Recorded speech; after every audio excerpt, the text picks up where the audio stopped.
నమస్కారం అండి. నా పేరు డాక్టర్ ఆర్ఎంపి శెట్టి.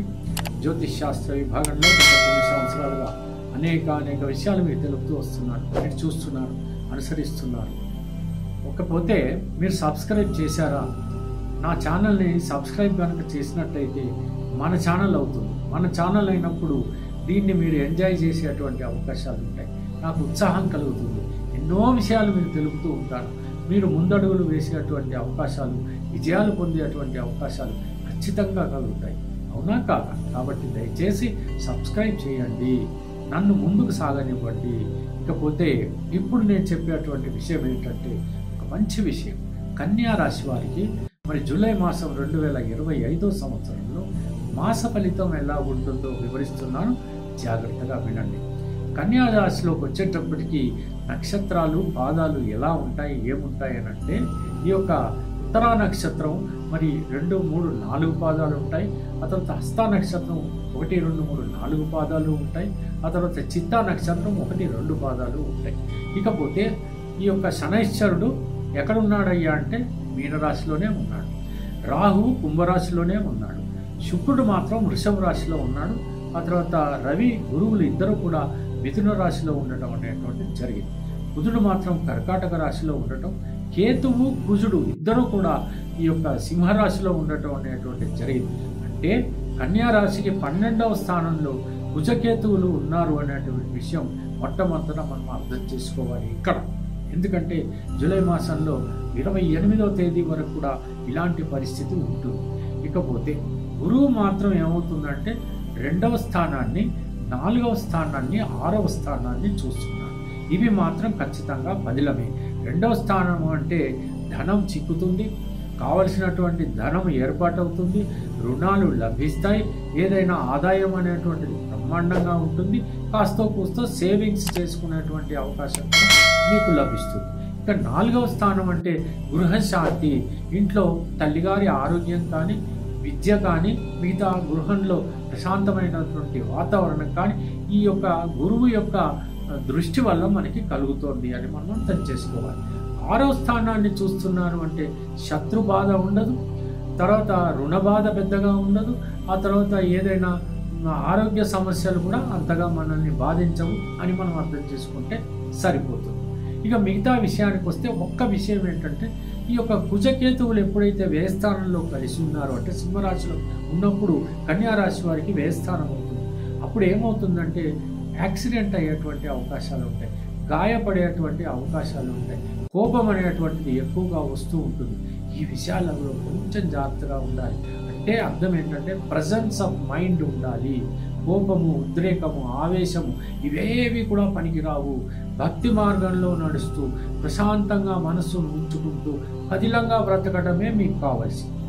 ఇక మిగతా విషయాలు అంటారా, ఉద్యోగాలు లభిస్తాయి, వివాహాలు జరిగేటువంటి అవకాశాలు మెండుగా ఉన్నాయి, ప్రేమికుల మధ్యన సఖ్యత అద్భుతంగా ఉంటుంది, అభిమానంగా ఉంటారు, ప్రేమతో ఉంటారు, భార్యాభర్తల మధ్య కూడా ఇంట్లో ప్రశాంతంగా ఉండిపోతారు.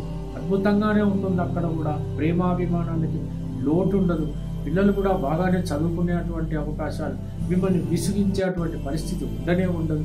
తల్లిదండ్రుల ఆరోగ్యం కూడా బాగుండి మిమ్మల్ని ఆశీర్వదించేటువంటి పరిస్థితుల్లో ఉంటారు. సోదరుల మధ్యన మీకు మధ్యన సఖ్యత అద్భుతంగా ఉంటుంది. ఒకరినొకరు మరి సహాయపడేటువంటి అవకాశాలు ఉంటాయి. వ్యాపార రంగంలో మంచి లాభాలు గడిస్తారు. కొత్తగా వ్యాపారంలో మరి భాగస్వాములు కలిసేటువంటి అవకాశాలు ఉంటాయి. ఇంకా మీ యొక్క వ్యాపారాలు పెంచుకునేటువంటి అవకాశాలు ఉంటాయి. ప్రేమికులకు, వ్యాపారస్తులకి మధ్యన ఇంత బాగుంటే మళ్ళీ ప్రొఫెషన్లకి కూడా అక్కడ కూడా బాగానే ఉంటుంది. వాళ్ళ యొక్క పేరు ప్రతిష్టలే కాకుండా ధన సమృద్ధి కూడా వాళ్ళకి కలుగుతుంది. అది ఇంజనీర్స్ కానీ, డాక్టర్స్ కానీ, లేకపోతే సాఫ్ట్వేర్ ఇంజనీర్స్ ఎవరైనప్పటికీ కూడా వాళ్ళకు కూడా అద్భుతంగా ఉన్నటువంటి మాసమే ఇది. ఇకపోతే ఈ యొక్క ఏదైనా ఇల్లు కొనాలి అనుకుంటే, ప్లాట్ కొనాలి అనుకుంటే ఆ విషయంలో మాత్రం కాస్తో కూస్తో ఆలస్యం జరగవచ్చు. అక్కడ మాత్రం కొంచెం జాగ్రత్తగా ఉండాలి. ప్రయాణాలు విషయంలో కనుక ఉంటే ఒక పథకం ప్రకారం చాలా జాగ్రత్తగా ప్రయాణాలు చేయవచ్చు. ఒక్కటే విషయం ఏంటంటే, నా సలహా ఏంటంటే సాధ్యమైనంత వరకు జూలై మాసంలో ప్రయాణాలు చేయకపోవడమే మంచిది. ఏదైనా ఇన్ఫెక్షన్స్ రావటం, ఏదైనా గాయాలు తగిలేటువంటి పరిస్థితి ఏర్పడటం ఇవన్నీ ఎందుకు అవసరమా? కాబట్టి ఒక జూలై మాసం అంతా కూడా ఆగి ఆ తర్వాత ఆగస్టులో మీరు ప్రయాణాలు సాగించవచ్చు. అది విలాసానికైతేనేమి, శుభకార్యాలకైతేనేమి, లేకపోతే తీర్థయాత్రలకైతే ఏదైతేనేమి మీరు సాధ్యమైనంత వరకు అవాయిడ్ చేయండి. కోర్టు కేసులు ఉన్నటువంటి పక్షంలో, ముఖ్యంగా క్రిమినల్ కేసులు ఉన్నటువంటి పక్షంలో సాధ్యమైనంత వరకు ఎలాగా పోస్ట్ పోన్ అవుతాయా అనే ఆలోచనే చేయండి. వెంటనే పూర్తి చేసుకోకండి. ఇకపోతే ఒకవేళ మీకు వ్యాపారాలు ఇంకా ఏదైనా కొత్తగా పెట్టాలి, ఏదైనా వ్యాపారాలు చేయాలనుకుంటే మీరు అట్లాంటి ఆలోచనలన్నీ కూడా చేసుకోవచ్చు. ఇకపోతే విదేశాలకు వెళ్ళాలి అని అనుకుంటారు. ఇప్పుడు చూస్తున్నాం కదండి అమెరికాలో పరిస్థితులు ఎలాగో. ఇప్పుడు మీరు విదేశాలకు వెళ్తారు, అద్భుతంగా ఉంటుంది అని ఎలా చెప్పండి. మీకు అదృష్టంలో విదేశాలకు వెళ్ళేటువంటి అవకాశం ఉన్నప్పటికీ కూడా పరిస్థితులను బట్టి మాత్రమే మీరు ప్రయాణాలు చేయండి. లేకపోతే అలాంటి ప్రయాణాలు కూడా సాధ్యమైనంత వరకు పోస్ట్ పోన్ చేసుకోవడం అనేటువంటిది చాలా మంచిది. ఇకపోతే మూడో విషయం ఏంటంటే, ఇక్కడ ఏదైనా కన్స్ట్రక్షన్ అనుకోండి, ఏమవుతుందంటే మీరు ఈ జూలై మాసంలో ప్రారంభించారనుకోండి, అనుకున్న పనులు వెంటనే జరగవు. అది ఆలస్యమయ్యేటువంటి అవకాశాలు ఉంటాయి. ఎంచేతనంటే దీనికి కారణం ఎవరు? కుజుడే కదా. కాబట్టి ఈ సివిల్ కన్స్ట్రక్షన్స్ ఏదైతే ఉంటాయో అక్కడ కొంచెం జాగ్రత్తగా ఉండాలి.